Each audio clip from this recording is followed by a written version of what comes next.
اعوذ باللہ من الشیطان الرجیم۔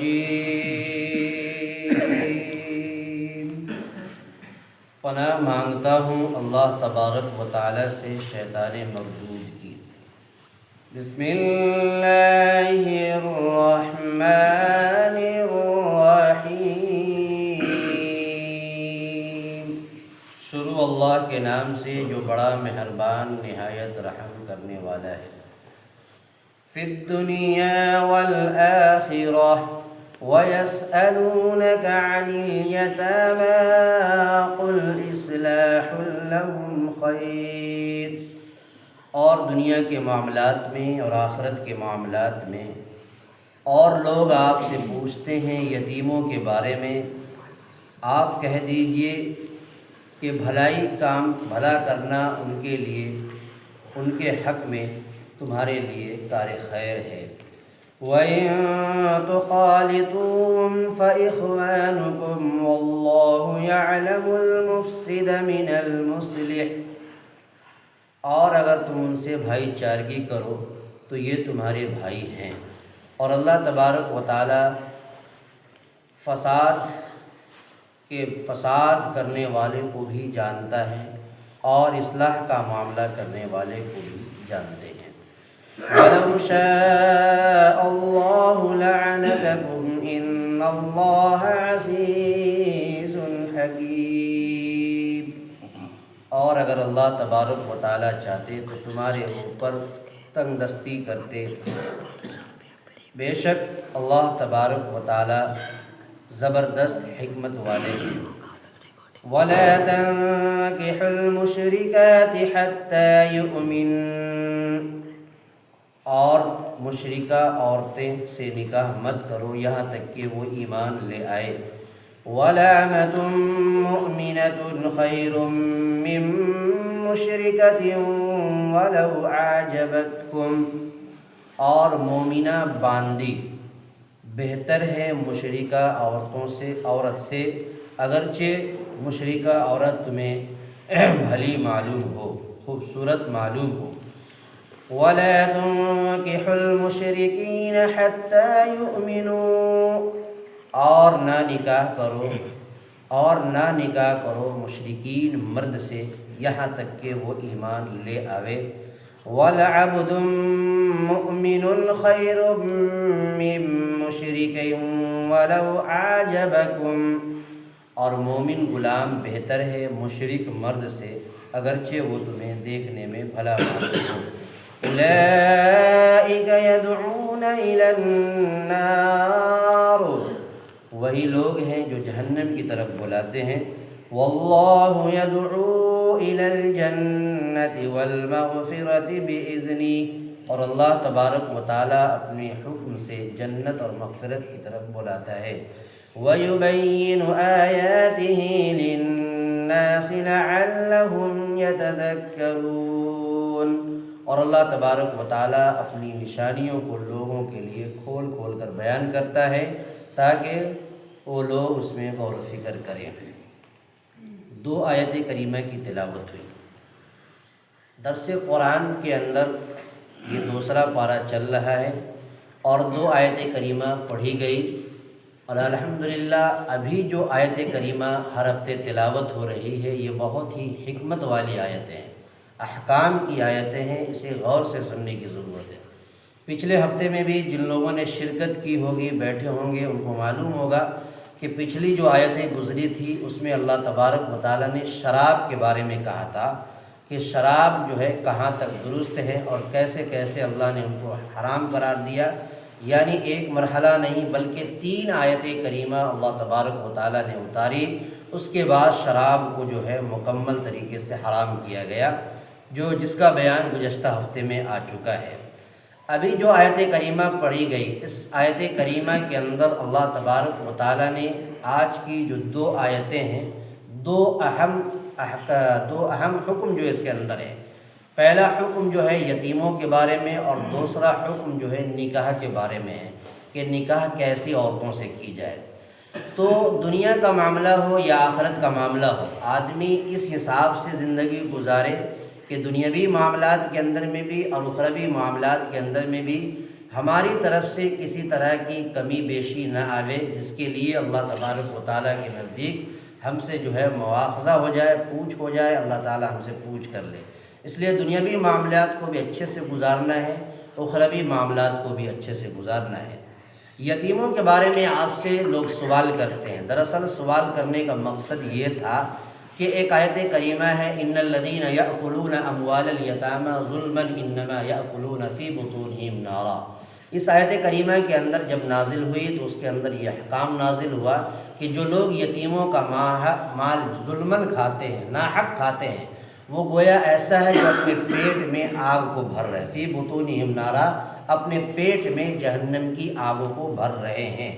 تو گویا یہ آیت کریمہ جب نازل ہوئی تو اس زمانے میں یتیم جو بچے ہوا کرتے تھے اس کا کھانا الگ بنایا جاتا تھا، اور الگ بنانے کی وجہ سے بچہ ہے کبھی کھایا کبھی نہ کھایا، وہ کھانا بچ گیا جس کی بنیاد پر بہت سارا مال اس کا ضائع ہوتا جا رہا تھا اور برباد ہوتا جا رہا تھا۔ تو اس مال کو نہ تو صدقہ کر سکتے ہیں اور نہ کوئی استعمال کر سکتا تھا۔ اس کی بنیاد پر یتیموں کا ایک اچھا خاصا مال ضائع ہوتا جا رہا تھا۔ اس لیے کچھ اللہ کے تبارک و تعالیٰ کے پیارے پیغمبر کے پاس صحابہ آیا اور کہا کہ کچھ ایسا حکم بیان کیجیے یتیموں کے بارے میں جس میں کچھ مصالحت ہو سکے اور مل جل کر کے زندگی گزارا جائے۔ تو اللہ تبارک و تعالیٰ نے اس آیت کریمہ کو نازل فرمایا کہ لوگ آپ سے یتیموں کے بارے میں سوال کرتے ہیں تو آپ ان سے یہ کہہ دیجئے کہ اگر تم ان کے ساتھ مل جل کر رہتے ہو، ان کے ساتھ بھائی چارگی کا اگر معاملہ کرتے ہو تو یہ تمہارے بھائی ہیں۔ مصلحت یہ تھی کہ یتیم کا مال کسی بھی طریقے سے ضائع نہ ہو، اور اگر کوئی آدمی جس کے اندر دیانت داری ہے، امانت داری ہے، اللہ کا خوف ہے اور اللہ تبارک و تعالیٰ کی خشیت ہے، وہ یہ چاہتا ہے کہ میں اپنے یتیموں کی کفالت کروں، یتیموں کو جو ہے سہارا دوں، اور یتیموں کے مال کو رکھ کر اپنے مال کے ساتھ جو استعمال کرے، اس اعتبار سے کہ یتیموں کا مال کچھ ضائع نہ ہو۔ اگر اس میں خرچ کرنے میں اگر کچھ کمی بیشی ہو جاتی ہے، کبھی استعمال میں یتیموں کا مال کچھ زیادہ خرچ ہوتا ہے، پھر اپنا مال بھی اس کے اندر خرچ ہوتا ہے، تو اگر دیانت داری کے ساتھ اس کام کو کیا جائے تو پھر اس کے اندر اللہ کے نزدیک کوئی مواخذہ نہیں ہے۔ کیوں؟ اس لیے کہ اس کے اندر دیانت داری ہے اور وہ یتیموں کی کفالت کر رہا ہے۔ اسی حکم کو اللہ تبارک و تعالیٰ نے آج کی پہلی آیت کے اندر نازل فرمایا، فی الدنیا والآخرہ، دنیا کے معاملات میں اور آخرت کے معاملات میں۔ وَيَسْأَلُونَكَ عَنِ الْيَتَامَى، وہ لوگ آپ سے یتیموں کے بارے میں سوال کرتے ہیں، پوچھتے ہیں۔ قُلْ إِصْلَاحٌ لَهُمْ خَيْرٌ، آپ ان سے کہہ دیجئے کہ ان کے حق میں یعنی یتیموں کے حق میں بھلائی کرنا یہ تمہارے لیے کار خیر ہے، نیکی کا کام ہے، بھلا کام اگر کرو گے یہ تمہارے لیے بہتر ہے۔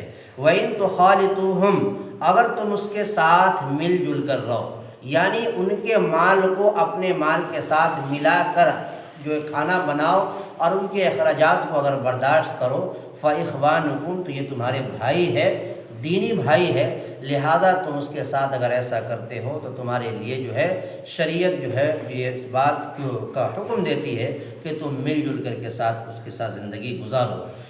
واللہ یعلم المفسد من المصلح، اور اللہ تبارک و تعالیٰ فساد کے معاملات برپا کرنے والے کو بھی جانتا ہے اور اصلاح کرنے والے کو بھی اللہ تبارک و تعالیٰ جانتا ہے۔ ولو شاء اللہ لعنتکم، اور اگر اللہ تبارک و تعالیٰ چاہتا تو تمہیں تنگدستی میں ڈالتا۔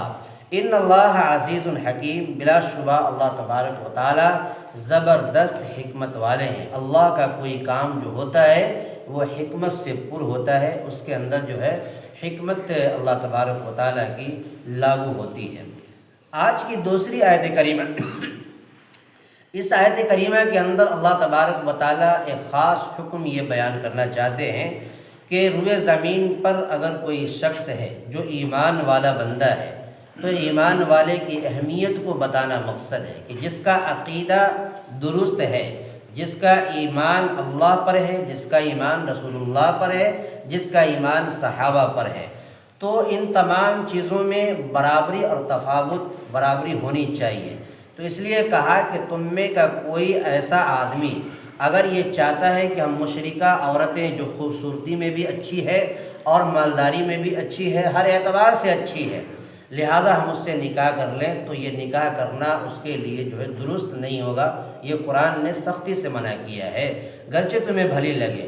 اگر تم یہ چاہتے ہو کہ ہم نکاح کریں تو ایک مومنہ جو باندی ہے، جو کسی کی غلام ہے، جو کسی کی خدمت میں ہے لیکن ایمان والی ہے، ایمان رکھتی ہے اللہ پر، رسول اللہ پر، ایسی باندی سے نکاح کر لینا بہتر ہے اس مشرکہ عورت سے جس کا اللہ پر ایمان نہیں، جس کا رسول اللہ پر ایمان نہیں، جس کا قیامت پر ایمان نہیں۔ ایسی عورت سے شادی کرنا بالکل درست نہیں ہے، نکاح کرنا درست نہیں ہے۔ اسی طریقے سے اگر کوئی مشرک مرد ہے اور آپ کے کوئی مشرک مرد ہے جو اللہ کے ساتھ شرک کرتا ہے لیکن مالداری میں، خوبصورتی میں بڑا ہوا ہے، تو مومنہ عورت کے لیے یہ مناسب نہیں ہے کہ تم مشرک مرد سے شادی کر لو۔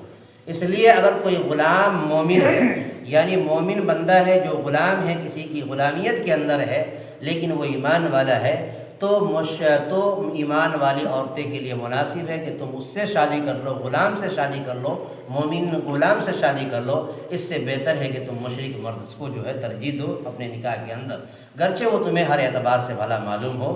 اگر تم ایسا کرتے ہو تو یقیناً اللہ تبارک و تعالیٰ یہ کہتا ہے کہ یہ مشرک عورتیں جو ہوتی ہیں، یا مشرکہ عورتیں یا مشرک عورتیں مرد جو ہوتے ہیں، ان لوگوں کا صرف اور صرف مقصد یہی ہوتا ہے کہ تمہیں جہنم کی طرف بلاتا ہے، تمہیں جہنم کی دعوت دیتا ہے، غلط راستوں کی طرف دعوت دیتا ہے۔ لیکن اللہ تبارک و تعالیٰ کا جو بھی احکام ہے، اللہ تبارک و تعالیٰ اپنے مومن کو جب بھی بلاتا ہے وہ جنت کی طرف بلاتا ہے، مغفرت کی طرف بلاتا ہے، اچھی باتوں کی طرف بلاتا ہے، کار خیر کی طرف بلاتا ہے۔ یقیناً اللہ کا راستہ بہت ہی صاف اور ستھرا ہے، اس کے اندر کامیابی ہے۔ تو دوسری آیت کریمہ کے اندر اسی بات کو اللہ تبارک و تعالیٰ نے نازل فرمایا اور احکام بیان فرمایا۔ وَلَا تَنْكِحُوا الْمُشْرِكَاتِ حَتَّى يُؤْمِنْ، اور تم لوگ مشرکہ عورتوں سے نکاح مت کرو یہاں تک کہ وہ مومن ہو۔ اس لیے عموماً کہا جاتا ہے کہ جب لوگ شادی اور بیاہ کا یہ پیغام کسی کو دے یا کسی کا پیغام لے تو حامی بھرنے سے پہلے اس بات کی تحقیق کر لینی ضروری ہے کہ وہ عقیدے کے اعتبار سے کہتا ہے۔ بعض مرتبہ ایسا ہوتا ہے کہ بہت سے لوگ انگریزوں کو ترجیح دیتے ہیں، لیکن جب اس کی تحقیق کی جاتی ہے تو وہ اہل کتاب میں سے نہیں نکلتا ہے، یعنی وہ وہ جو ہے نہ انجیل کو مانتا نہ زبور کو مانتا، وہ اہل کتاب میں سے ان کا شمار نہیں ہوتا ہے۔ لہذا ایسے لوگوں سے جس کے مذہب کے، جس کے عقیدے کی تحقیق نہ کی جائے، ایسے لوگوں سے شادی کرنا درست نہیں ہے جب تک کہ اس کے عقائد کی مکمل طریقے سے جانکاری نہ مل جائے۔ وَلَا تَنْكِحُوا الْمُشْرِكَاتِ حَتَّى يُؤْمِنْ، اور تم مشرکہ عورتوں سے نکاح نہ کرو یہاں تک کہ وہ ایمان لے آئے۔ وَلَا أَمَةٌ مُؤْمِنَةٌ خَيْرٌ مِّن مُّشْرِكَةٍ وَلَوْ أَعْجَبَتْكُمْ، اور مومنہ عورت بہتر ہے مشرکہ عورت سے، مشرکہ عورت سے مومنہ عورت بہتر ہے۔ وَلَوْ أَعْجَبَتْكُمْ، اگرچہ مشرکہ عورت تمہیں مالداری کے اعتبار سے، خوبصورتی کے اعتبار سے، حسب نسب کے اعتبار سے تمہیں اچھی لگے، تمہیں بھلی معلوم ہو، جیسی بھی معلوم ہو، لیکن ایمان اگر نہیں ہے تو وہ تمہارے حق میں بہتر نہیں ہے۔ وَلَا تُنْكِحُوا الْمُشْرِكِينَ حَتَّى يُؤْمِنُوا، اسی طریقے سے اللہ تبارک و تعالیٰ نے کہا مشرک مرد کے، اور تم نہ نکاح کرو مشرک مرد سے، یعنی عورتوں کو یہ پیغام دیا کہ تم مشرک مرد سے تم نکاح نہ کرو یا حَتَّى يُؤْمِنُوا، یہاں تک کہ وہ ایمان لے آئے۔ وَالْعَبْدُ مُؤْمِنٌ خَيْرٌ مِّن مُّشْرِكٍ وَلَوْ أَعْجَبَتْكُمْ، تمہارے لیے مومن غلام بہتر ہے مشرک مرد سے۔ کوئی غلام ہے جس کی کوئی حقیقت نہیں ہے، کسی کی یہاں نوکر ہے، غلام بن کر زندگی گزار رہا ہے، لیکن ایمان ان کا مضبوط ہے، اللہ پر اور رسول اللہ پر، قیامت کے دن پر ان کا اگر ایمان ہے تو تمہارے لیے بہتر ہے کہ تم مومن غلام سے شادی کر لو بجائے اس کے کہ تم مشرک مرد سے شادی کرو۔ وَلَوْ أَعْجَبَكُمْ، اگرچہ وہ تم کو بھلا ہی کیوں نہ معلوم ہو۔ أُولَئِكَ يَدْعُونَ إِلَى النَّارِ، کہ وہی لوگ یعنی مشرکہ عورت اور مشرک مرد، یہی لوگ جو ہے يَدْعُونَ إِلَى النَّارِ، جہنم کی طرف تمہیں بلاتے ہیں۔ وَاللَّهُ يَدْعُو إِلَى الْجَنَّةِ وَالْمَغْفِرَةِ بِإِذْنِهِ، اور اللہ تبارک و تعالیٰ تمہیں جنت کی طرف اور مغفرت کی طرف اپنے حکم سے تمہیں بلاتا ہے۔ وَيُبَيِّنُ آيَاتِهِ لِلنَّاسِ لَعَلَّهُمْ يَتَذَكَّرُونَ، اور ایسے ہی اللہ تبارک و تعالیٰ لوگوں کے لیے کھول کر اپنی نشانیوں کو بیان کرتا ہے تاکہ وہ لوگ غور و فکر کریں، تاکہ وہ لوگ اس سے نصیحت حاصل کریں، عبرت حاصل کریں۔ گویا کہ آج کی آیت کریمہ اس معنی کر ہمارے لیے، آپ کے لیے بہت ہی حکمت والی آیت ہے، جس کے اندر اللہ نے خاص پیغام دیا یتیموں کے بارے میں اور نکاح کے بارے میں۔ یہاں سے جو بھی آیتیں آئے گی انشاءاللہ اس میں بڑی حکمت والی باتیں ہیں۔ اگلی آیت آ رہی، اس میں حیض کے بارے میں مکمل حکم بتایا گیا کہ حیض کی حالت میں کیا کیا کرنا چاہیے، عورتوں کو جو حیض آتا ہے اس کے بارے میں بھی اللہ تبارک و تعالیٰ نے اگلی آیت میں جو ہے انشاءاللہ اگلے ہفتے اس کا بیان آئے گا۔ اللہ تعالیٰ سے دعا ہے باری تعالیٰ پروردگار عالم ہمیں اور آپ کو آج کی آیت پر اور آج کے احکام پر عمل کرنے کی توفیق عطا فرمائے۔ آمین وآخر دعوانا الحمدللہ۔